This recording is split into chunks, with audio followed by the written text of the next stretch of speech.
M'dzina la Atate ndi la Mwana ndi la Mzimu Woyera. Amen. Bwerani mzimu waluntha mudzati masule ku khumbo longokonda zapansi pano. Khazikitsani chikondi mwa ife kuti tikonde ndi kukondwerera zakumwamba. Tumizani mzimu wanu ndipo tidzasandulika ndithu ndipo mudzakometsanso dziko lapansi pano. Ulemu ukhale kwa Atate ndi kwa Mwana ndi kwa Mzimu Woyera, monga panali poyamba ndi tsopano ndi masiku onse ndi pa nthawi zosatha. Amen.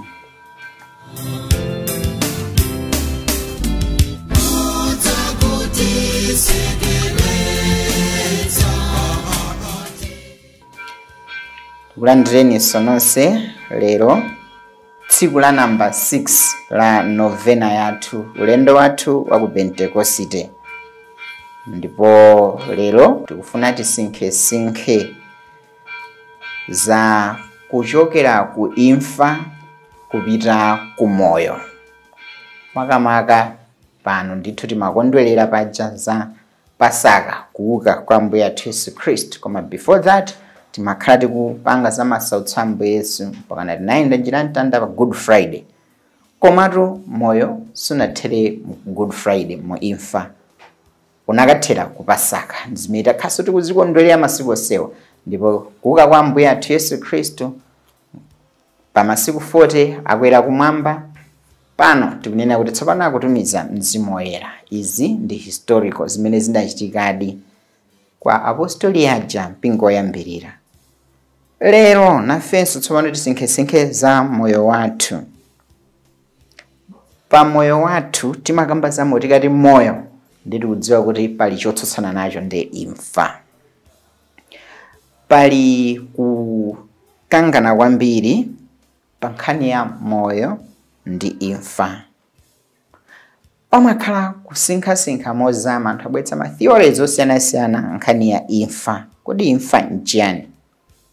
Koma chimene tonse timagwirizana chonena kuti imfa ndi mathero a moyo wina uliwonse. Makathera kuchani? Ku imfa. Tikamakamba za pa dziko lapansi. Tikamakamba za zinthu zimene zimachitika mmoyo wathu osiyanasiyana, olo tingopereka chitsanzo chakuti mwina munthu akudwala, pakakhala matenda. Ngati matenda ali asiriya, wadwalika kwambiri, mayembekezera zinthu ziwiri: achire, akhale batizedwe, kukhala ndi moyo, kapena afe. That's a fact.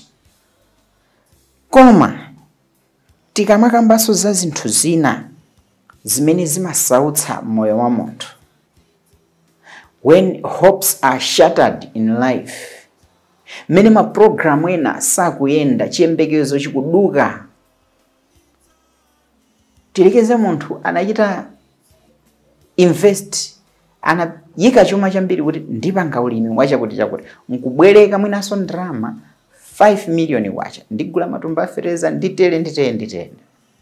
Nkupezeka kuti pomaliza pa season palibe chilipo, mvula sinabwere bwino, zomera osoneka munda, and yet ali ndi ngongole yoti abweze. Ma intentions zake, zolinga zake zinali zabwino, ndipeza izi. Koma zinthu zonse zinachitike. Kumene kwa abale yanga mkufa. Imfa ili ni maonekedwe osiyanasiyana. Imfa ili ngati mphamvu zimene zimabwera nkutipangitsa anthu kuti tikhale akapolo. Maonekedwe a imfa amaonekanso pamene anthu akukangana, anthu akusungirana maudani. Abale yanga, imfa siyokhayo imene tikalowe nayo kumanda. Ambiri tikufa daily muzochitika za moyo. Ambiri tikupezeka kuti tikukwiriridwa ndithu ndi anthu ena, because sometimes anthu ena amationa ngati kuti we do not exist to them. Tili ngati tikale m'manda, amangopondapo paziriza kumakhalirapo mumuja timachitira. Zitha kubweretsa nkhawa moyo mwathu. Chiyembekezo chatakhala kuninena mobwereza pakuti tili mchaka cha chiyembekezo, titopezeka kuti ifeyo chinatha kale. Moyo wa banja umene unkayembekezera kuti ukhala ukoma ulibe, sizikuyenda. Moyo wa utumiki umene munthu unafuna kukhale nawo sukuyenda chifukwa choti anthu sakuwerengera ukufa, ma hopes onse ali shattered. Koma Ambuye Yesu ali ndi uthenga wapadera. Tiwerenga Yohane chapter 16 verse ya 20 mpaka na 22. Ndithu ndikunenetsa kuti ino mudzalira ndi kukhuza, koma anthu odalira zapansi pano adzakondwa. Inu mudzamva chisoni, koma chisoni chanu chidzasanduka chimwemwe. Pa nthawi yochira mayi amavutika chifukwa nthawi yake yafika. Koma pamene wabadwa mwana saganiza konse za kuzunzikako chifukwa cha chimwemwe chakuti kunja kuno kwabadwa mwana. Chomwecho inunso mukuvutika tsopano, koma ndidzakuonaninso. Pamenepo mtima wanu udzakondwa, ndipo palibe munthu amene adzakulandani chimwemwe chanucho. Mawu awa atilimbitse mtima abale anga. Akuti monga momwe mzimayi amavutikira pamene akuyembekeza mwana, ifenso nkutheka tikukumana ndi imfa yoteroyo. Kuvutika it means we are dying to something. Koma nkufa kumeneko tikhale nacho chiyembekezo chakuti zabwino zikubwera monga momwe mzimayi amakondwelera tsopano akakhala ndi mwana. Tini tipemphere salimo iyi. Titamande dzina la Ambuye. Ndidzamika chauta nthawi zonse, pakamwa panga padzatamanda Iye kosalekeza. Moyo wanga umanyadira chauta. Anthu ozunzika amve ndipo akondwere. Lalikani pamodzi nane ukulu wa chauta. Tiyeni limodzi titamande dzina lake. Ndidapemphera kwa chauta ndipo adandiyankha. Adandipulumutsa pa zonse zimene ndinkaziopa. Ozunzikawo atayang'ana kwa chauta, nkhope zawo zidasangalala, sadachite manyazi. Munthu osaukayo adalira, ndipo chauta adamumva nampulumutsa m'mavuto ake onse. Titamande dzina la Ambuye.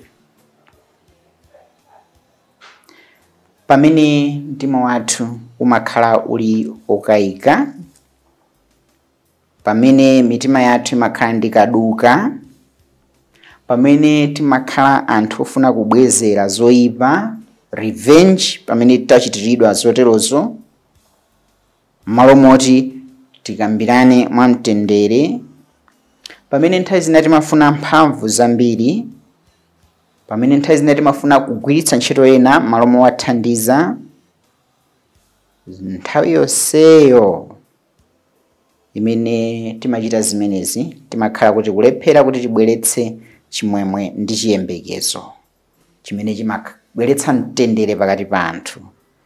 Pamene tikulephera kukhululukira anzathu, ndi kuti imfa ili pakati pathu. Tisayiwale tikambirana za kuchoka kumoyo, kuimfa kupita kumoyo. Imfa imabwera mu zinthu zimene tazitchulazi. Ngakhala anthu atione tikuyenda koma tikupanga izizi, ndi kuti imfa ili pakati pathu. Komatu ati Mulungu ndi Mulungu wa moyo, osati wa anthu akufa ayi. Mulungu sadziwa zonsezi. Mulungu sali Mulungu ofuna kuti anthu tikhale osungirana maudani, mikwiyo, kukayikirana, kugwiritsana ntchito molakwika ayi. Mulungu zimezi alibe nazo ntchito ndipo sazifuna m'moyo mwathu. Tonse tikuyitanidwa kuti tibweretse moyo. Moyo umenewu umabwera bwanji? Moyo umenewu ndionena umabwera chifukwa cha Mzimu Woyera amene amatipanga invigorate, kuti patsa stamina ina yake, mphamvu ina yake yonena kuti tikhale anthu odzetsa mtendere. Choncho timakhala atumiki nini ngati titsatira this push of Mzimu Woyera m'moyo mwathu. Kukankha kwa Mzimu Woyera, mphamvu zimenezi za Mzimu Woyera mwa ife. Sadandaule pamene tikumana ndi mavuto, imfa zosiyanasiyanazi, even the death imene tikunena kuti yokakwiriridwa kumanda kuti moyo wathu watha pansi pano. Tisadandaule.